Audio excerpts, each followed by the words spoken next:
श्री राम जय जय राम। श्री राम जय जय राम। श्री राम जय जय राम।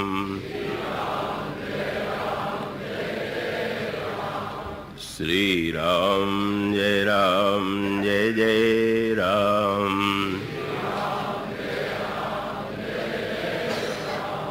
श्री राम जय जय राम। श्री राम जय जय राम। बोलिए सियावर रामचंद्र महाराज की।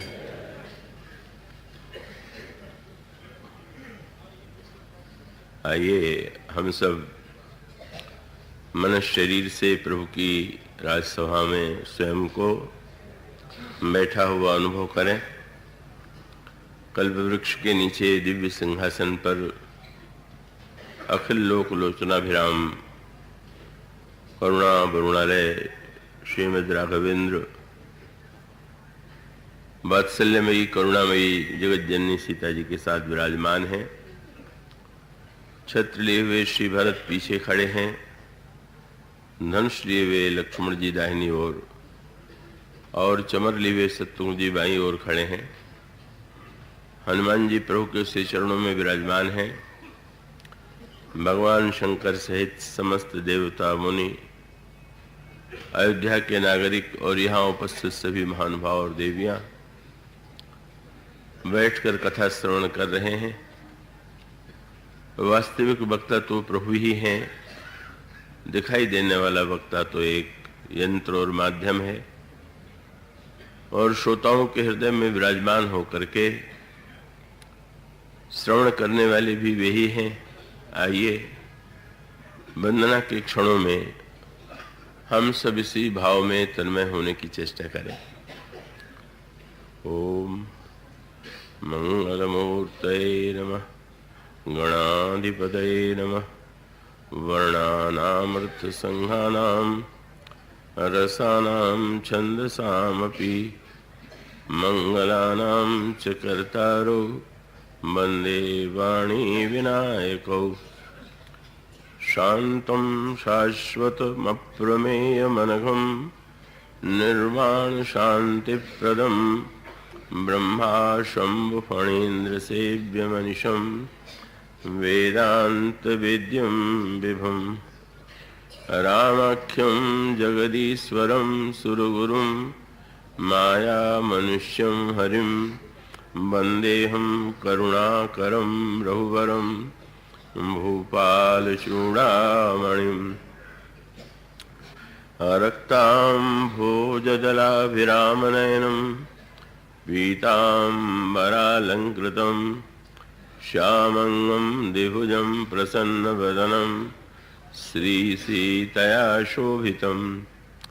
कारुण्यामृतसागरं प्रियगणैर्भ्रात्रादिभिर्भावितं वन्दे विष्णुशिवादिसेव्यमनिशं भक्तेष्टसिद्धिप्रदं।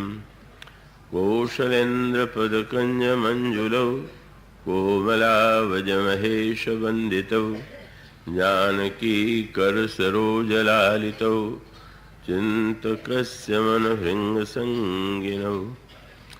वन्दे विदेहतनया पदपुण्डरीकं कैशोरसौरभसमाहृतयोगिचित्तं। हन्तुं त्रितापमनिशं मुनिहंससेव्यं सन्मानशालिपरिपीतपरागपुञ्जम्। अतुलितबलधामं हेमशैलावदेहं दनुजवनकृशानं ज्ञानिनामग्रगण्यं। सकलगुणनिधानं वानराणामधीशं रघुपतिप्रियभक्तं वातजातं नमामि। यत्र यत्र रघुनाथ कीर्तनं तत्र तत्र कृतमस्तकाञ्जलिं वाष्पवारि परिपूर्णलोचनं मारुतिं नमत राक्षसान्तकम्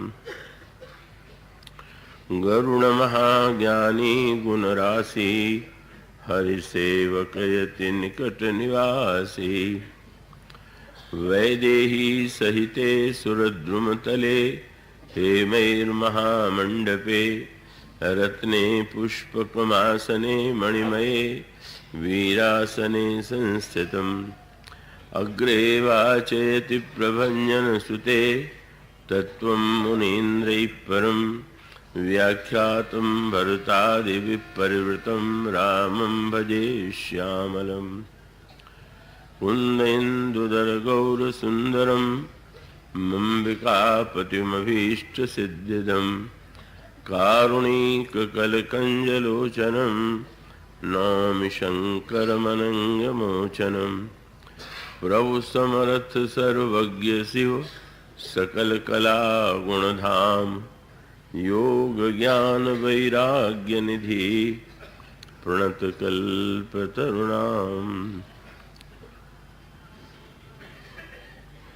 श्री गुरु चरण सरोज रज निज मनम कुर सुधारि वरणो रघुबर विमल यश जोदायक फलचारि सियावर रामचंद्र की जय।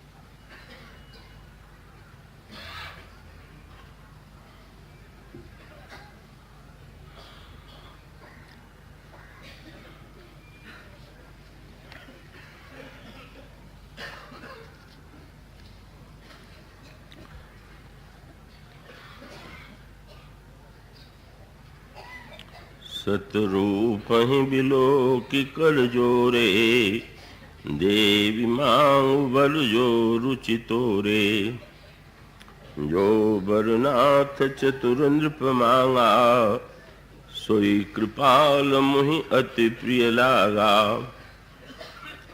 प्रभु परंतु सुठी हो तठाई यद्यपि भगत हित तुम ही सुहाई तुम ब्रह्मादि जनक जग स्वामी ब्रह्म सकल उर अंतर जामी अस समुझत मन संशय होई काज प्रभु प्रमाण पुनि सोई जे निज भगत नाथ तब अहि जो सुख पामहि जो गति लहि सोई सुख सोई गति सोई भगति सोई निज चरण स्नेह सोई विवेक सोई रहनि प्रभु हम ही कृपा कर देहु।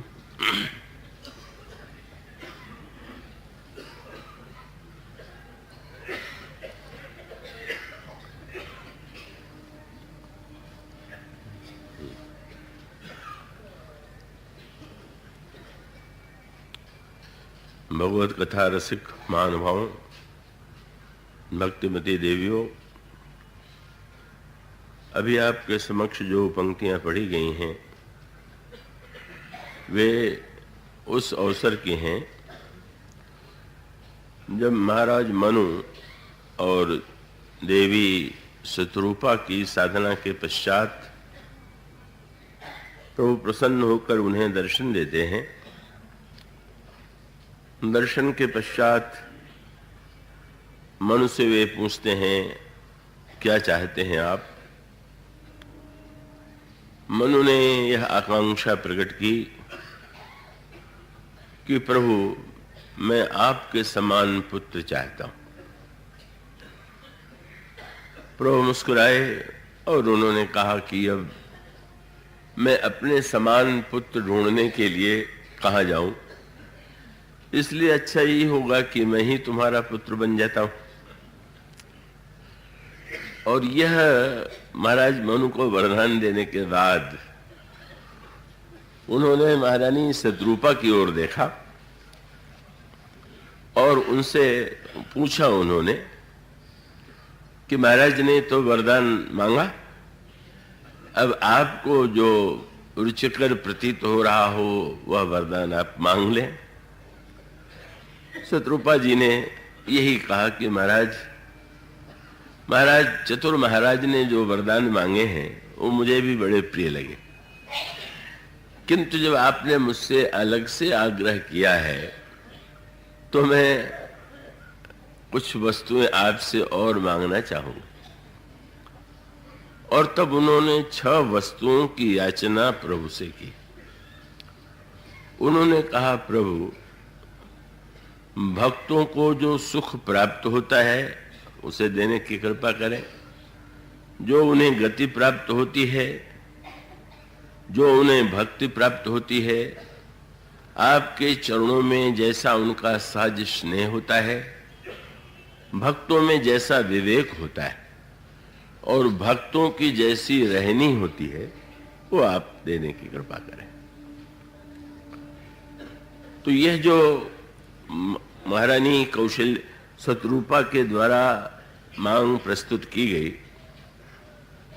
कह सकते हैं कि ये तो भक्ति साधना का समग्र रूप ही इन शब्दों के माध्यम से प्रकट कर दिया गया।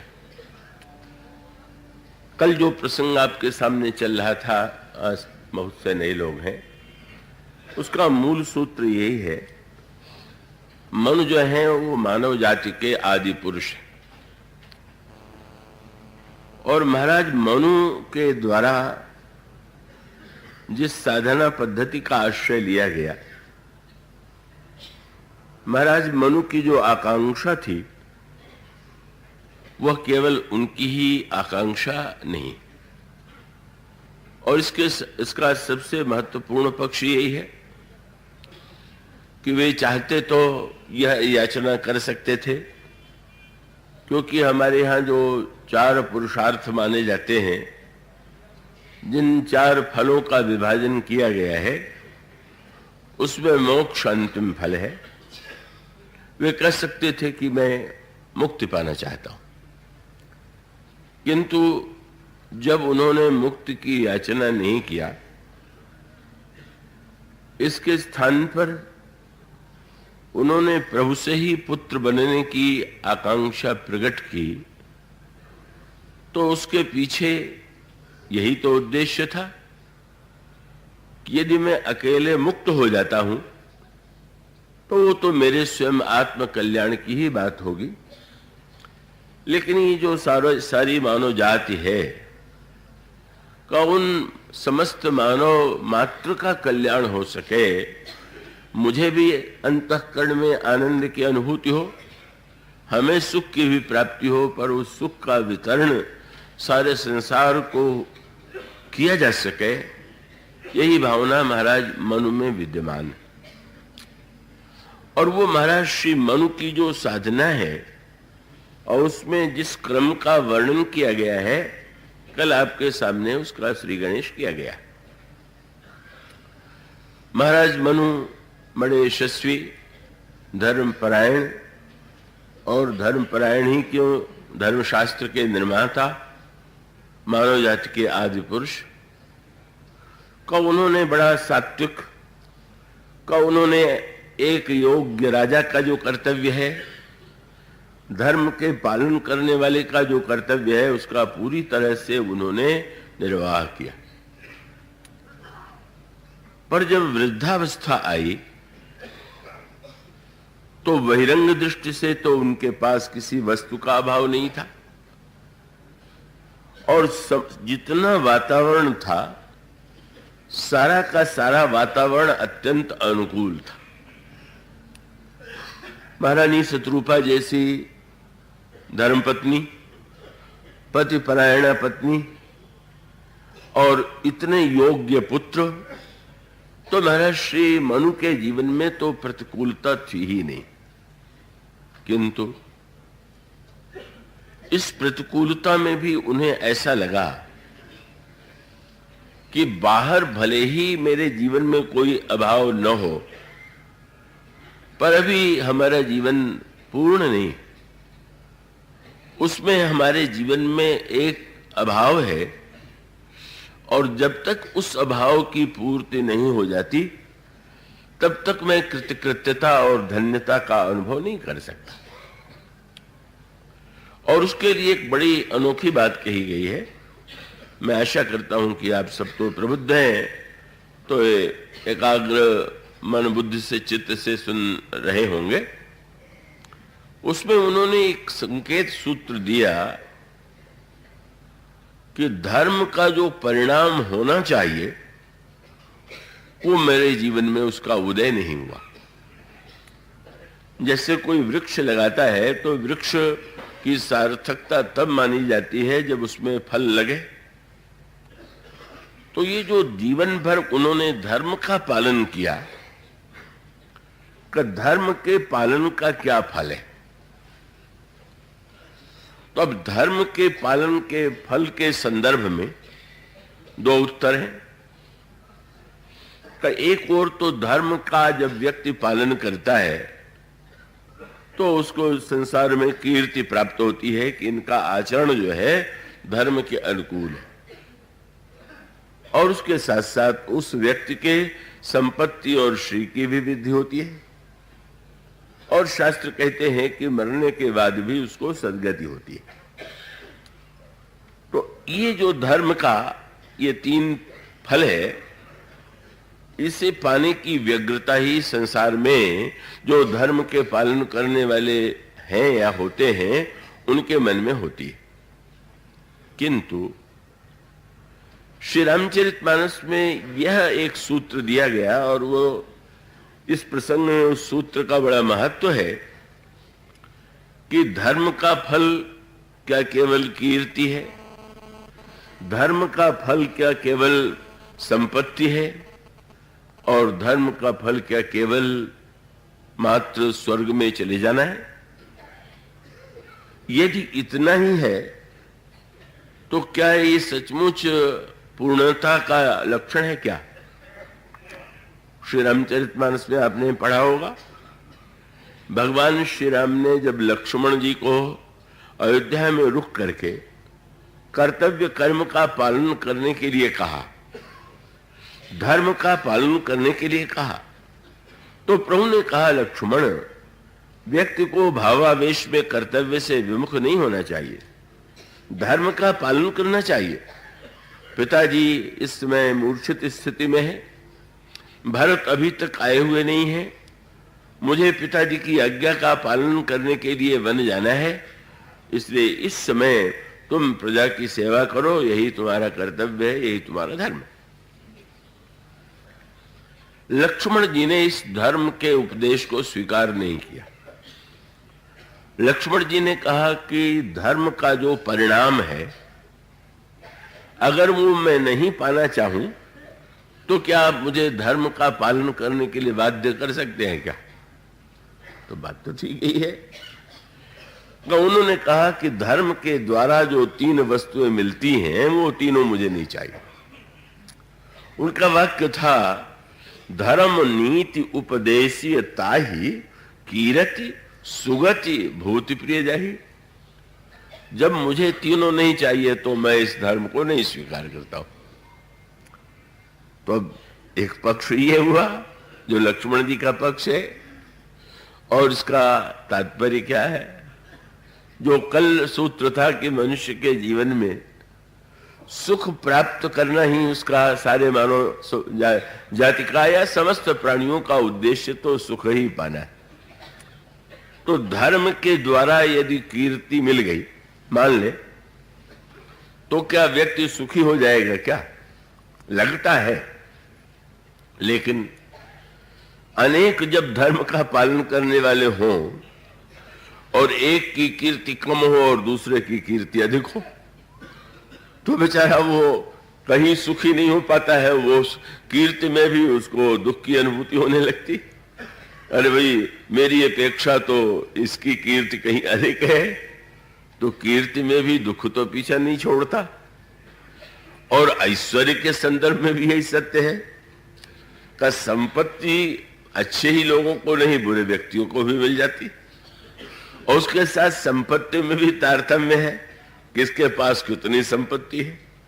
तो वहां संपत्ति में भी सुख मिला, पर उसके साथ दुख तो अपने आप ही जीवन में प्रविष्ट हो गया।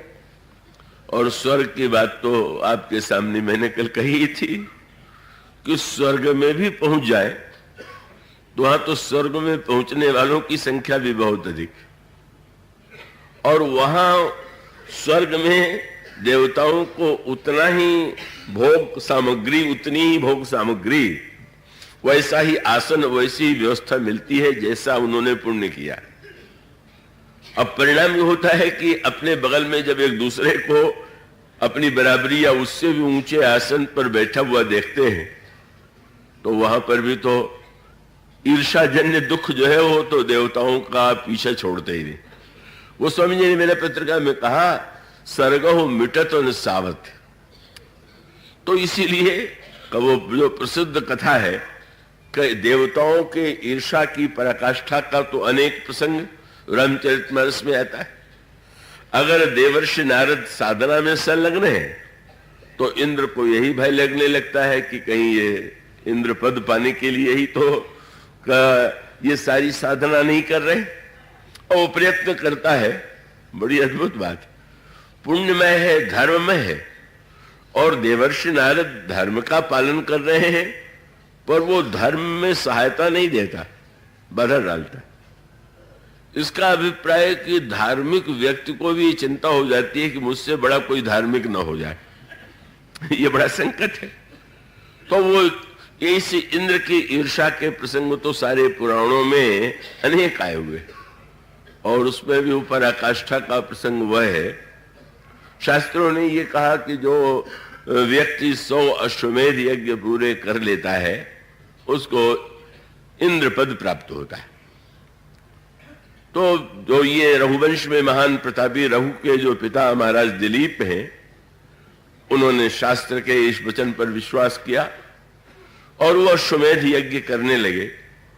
99 यज्ञ पूरे हो गए, और 100वें यज्ञ में जो अश्वमेध यज्ञ का अश्व था, घोड़ा था, वो अचानक कब कौन चुरा ले गया इसका पता नहीं चल रहा। सामने कोई व्यक्ति आया नहीं, खोज होने लगी। सारे संसार में न घोड़ा मिला, न घोड़े को पकड़ करके चुनौती देने वाला मिला।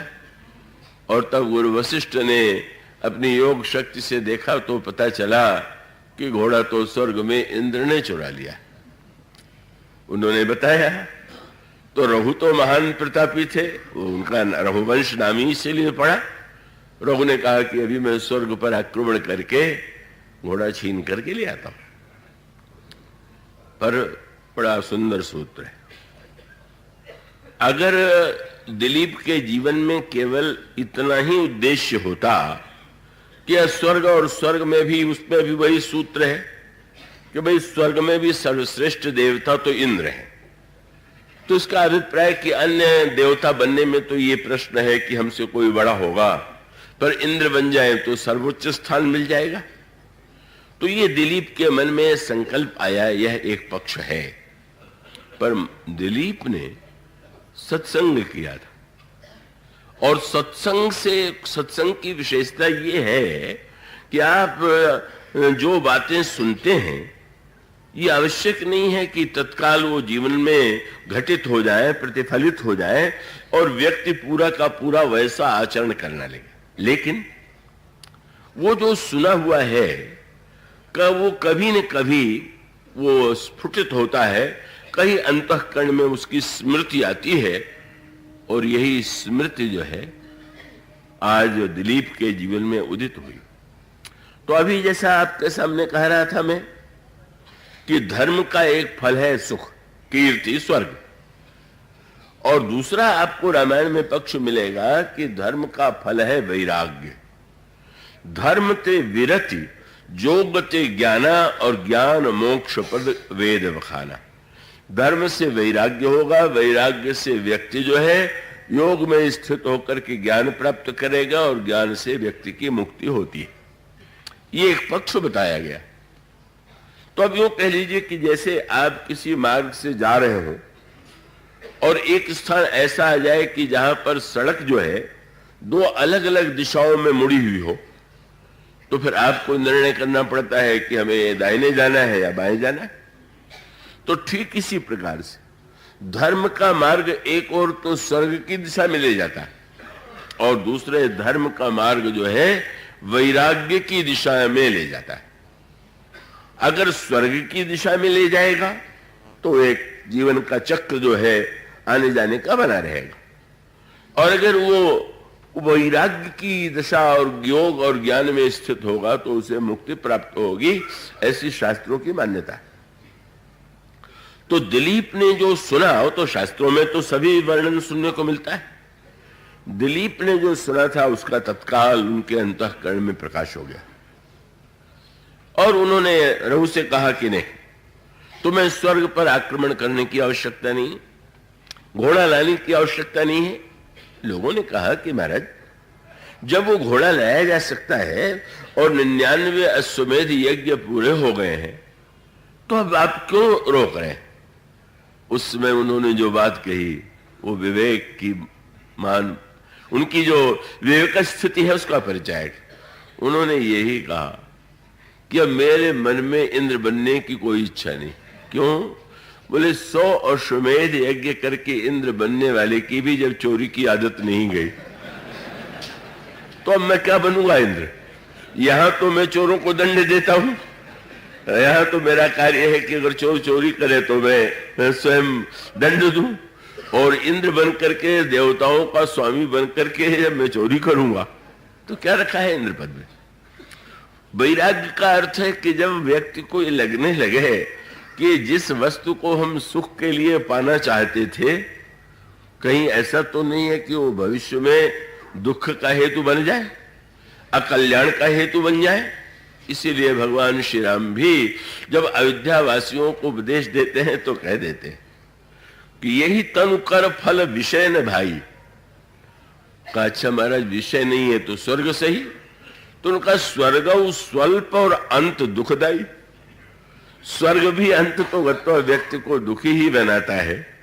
इसलिए बुद्धिमान व्यक्ति जब ये अनुभव कर लेता है कि ये वस्तुएं हमें सच्चे सुख को देने में समर्थ नहीं है, अपितु इसकी परिणति हमारे जीवन में दुख के रूप में होगी, तो उसके जीवन में वैराग्य का उदय हो जाता है। कई वैराग्य का उदय होना उसी के जीवन में है कि जिसके जीवन में दो वस्तुएं हैं। वैराग्य के लिए या तो विचार चाहिए या वैराग्य के लिए प्रतिकूलता चाहिए। प्रतिकूलता का अभिप्राय कि जीवन में जब बहुत प्रहार झेलने पड़े कि व्यक्ति जिनसे राग करता है और राग करते हुए उनसे बार बार कष्ट मिले, तो अनेक लोग तो कष्ट सहते सहते इतने अभ्यस्त हो जाते हैं कि उनको कष्ट भी कष्ट ही नहीं लगता।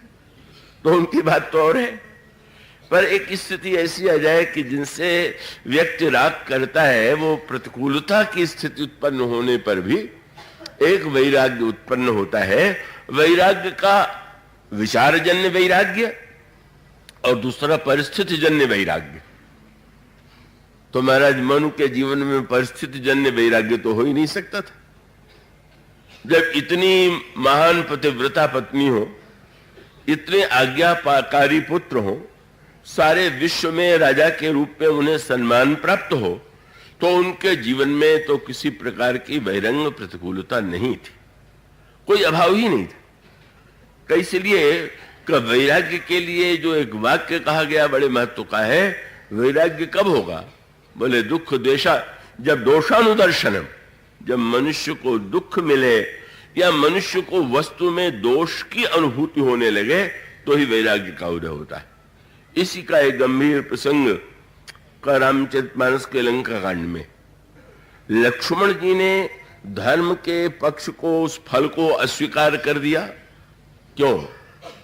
उन्हें रामचरितमानस में कहा गया कि वो मूर्तिमान वैराग्य है। तो धर्म का जो चरम फल है वो तो उनमें है ही है, इसलिए अब उन्हें किसी कर्तव्य कर्म धर्म की आवश्यकता नहीं। पर उसमें एक बड़ा मधुर संकेत आता है।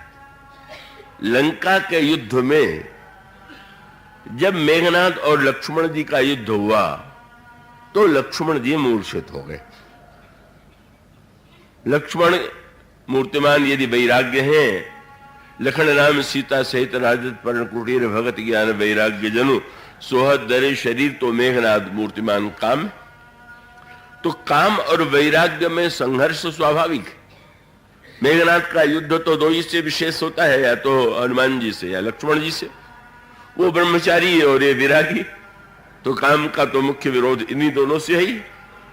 और लक्ष्मण जी ने बार बार मेघनाद को परास्त किया, किंतु एक क्षण ऐसा आया कि जब मेघनाद भी उन्हें परास्त करने में, मूर्छित करने में सफल हो गया।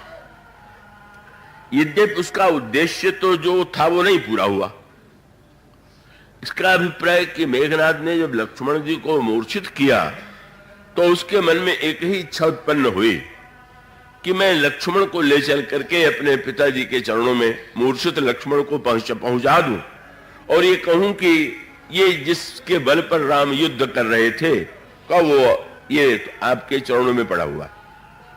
किंतु मेघनाद उन्हें उठाने में सक्षम नहीं हुआ और उसका अभिप्राय ये है कि भाई लक्ष्मण जिस मनस्थिति में है, लक्ष्मण जैसे जो भक्त हैं, वो चैतन्य का मूर्छा की स्थिति में भी रावण के चरणों में नहीं जाते। वो तो जाएंगे तो राम की गोद में ही जाएंगे, राम के ही चरण में जाएंगे। तो असमर्थ मेघनाद असमर्थ होता है। हनुमान जी आते हैं, हनुमान जी लक्ष्मण जी को ले जा करके प्रभु की गोद में दे देते हैं। अब चिंता होने लगी, लक्ष्मण जी के मूर्छा के लिए वैद्य चाहिए जो बतावे कि किस औषधि के द्वारा इनकी मूर्छा दूर होगी। और तब एक अद्भुत सी बात हुई कि वैद्य स्वयं इंद्र जो है वो तो भगवान राम से जुड़ा हुआ है, देवता भगवान राम के अंतर हृदय से समर्थक है। और वहां स्वर्ग में तो बड़े उच्च कोटि के वैद्य जो हैं वो तो है ही। तो स्वर्ग में यदि वैद्य है तो अधिक स्वाभाविक होता कि स्वर्ग से वैद्य बुलाया जाता। किंतु जब यह निर्णय किया गया कि लंका वाले वैद्य को बुलाया जाए तो बड़ी अटपटी सी बात है। शत्रुनगर में रहने वाला वैद्य तो अत्यंत विश्वस्त होना चाहिए, अत्यंत विश्वासी होना चाहिए। का कोई विरोधी अगर वैद्य के रूप में आ जाए तब तो वो का औषधि के रूप में जहर भी दे सकता है। तो ऐसी स्थिति में भगवान श्री राम का यह निर्णय कि सबका निर्णय कि नहीं लंका वाले वैद्य को बुलाया जाए, बड़ा अटपटा लगता है। पर इसको जरा आध्यात्मिक संदर्भ में देखिए। मैं आशा करता हूं कि आप निद्रा और उससे सावधान रह करके थोड़ा प्रसंग पर ध्यान देंगे। और उसमें संकेत यह है कि वैद्य की भूमिका क्या है, वैद्य कौन है। और वैद्य की मुख्य भूमिका है रोगी के दोष को देखना। दोष देखने की बड़ी निंदा है। काल सपने नहीं देखे पर दोषा, पर वैद्य आवे और दोष न देख करके गुण देखने लगे। रोगी से कहने लगे आपकी आंखें बड़ी सुंदर है, आपका शरीर तो बड़ा सुंदर है, और उसके सौंदर्य की सराहना करने लगे तो मूर्ख रोगी होगा तो ही प्रसन्न होगा। वो तो ये व्याकुल है कि हमको तो रोग हुआ है, ये रोग का आप कारण बताइए और उसको दूर कीजिए। अब इसका आध्यात्मिक तात्पर्य यह है कि वैराग्य मूर्छित है और वैराग्य को चैतन्य करने के लिए आवश्यकता है वैद्य की। और वैराग्य होता कब? बस दोष के दर्शन के बिना नहीं होगा। वैद्य भी चिकित्सा वही करेगा जो रोगी के दोष को देख करके कि कौन कौन से दोष, त्रिदोष में कौन सा दोष प्रबल है या तीनों हैं, औषधि दे। और इसलिए कितना आध्यात्मिक संकेत है। भगवान ने कहा लंका वाला ही वैद्य सबसे अच्छा रहेगा। क्यों? बोले लंका वाले दोष दर्शन में जितने निपुण हैं वैसा दोष दर्शन संसार में करना कोई जानते ही नहीं। कैसी अनोखी बात है। शत्रु के निगर, इसका अभिप्राय है कि आप स्वस्थ होना चाहते हैं तो शत्रु को बुलाइए कि वो आपका दोष देखे। बड़ा कठिन कार्य है, वो तो मित्र से भी दोष सुन करके बुरा लग जाता है, पर ये जो संकेत ये है कि ना ये जो दोष दर्शन है ये लंका वाले से बढ़ करके कौन करेगा। और साथ साथ प्रभु ने ये भी याद दिलाया कि देखो ना कैसा अनोखा वैद्य है कि आज तक लंका में किसी एक को भी कभी इसने अच्छा नहीं किया। हाँ, कभी ऐसा वर्णन ही नहीं आता कि कोई योद्धा मूर्छित हुआ लंका का और सुखेड़ वैद्य ने उसकी मूर्छा दूर कर दी। क्यों?